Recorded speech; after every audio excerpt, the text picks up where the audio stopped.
ನನ್ನ ಜೀವನದಲ್ಲಿ ಏನೇನೋ ಆಯಿತು, ಇದು ತಂದೆಗೆ ಕಷ್ಟ ಆಯಿತು. ನಿವೇದಿತಾ ಗೌಡ ಮಾಡಿದ ಮಾತು ಏನು ನೋಡೋಣ.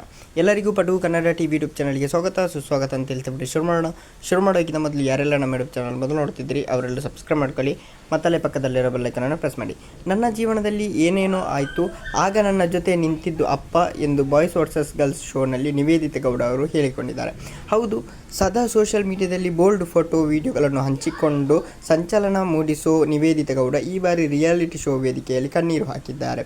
ವಿಶೇಷ ಅತಿಥಿಗಳ ಈಗ ಏನಂತ ಹೇಳಿದರೆ ಬಾಯ್ಸ್ ವರ್ಸಸ್ ಗರ್ಲ್ಸ್ ಶೋನಲ್ಲಿ ಇದನ್ನು ಹೇಳಿಕೊಂಡಿದ್ದಾರೆ. ಇವಾಗ ಪ್ರಪಂಚದಲ್ಲಿ ತಂದೆ ಎನ್ನೋ ಜೀವವೇ ಹಾಗೆ, ವಿಶೇಷವಾಗಿ ಹೆಣ್ಣು ಮಕ್ಕಳು ಏನಾದರೂ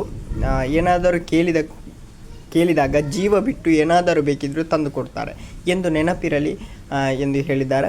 ನಿವೇದಿತಾ ಗೌಡ ಹಾಗೂ ಧನರಾಜ್ ಆಚಾರ್ ಇಬ್ಬರು ತಂದೆ ಮಗಳ ಬಾಂಧವ್ಯ ಕುರಿತು ಹಾಡಿನಲ್ಲಿ ಕಾಣಿಸಿಕೊಂಡಿದ್ದರು. ಇದನ್ನು ನೋಡಿ ಎಲ್ಲರೂ ಭಾವುಕರಾದರು. ಈ ವೇಳೆ ನಿವೇದಿತಾ ಗೌಡ ಅವರು ಕೆಲವೊಂದು ಎಮೋಷನಲ್ ಮಾತುಗಳನ್ನು ಹೇಳಿದ್ದಾರೆ. ಓಕೆ ಗೈಸ್, ಮುಂದಿನ ಸಿಗೋಣ. ಅಲ್ಲಿವರೆಗೆ ಲೈಕ್, ಶೇರ್, ಸಬ್ಸ್ಕ್ರೈಬ್ ಅಂತ ಹೇಳ್ತಲ್ಲ.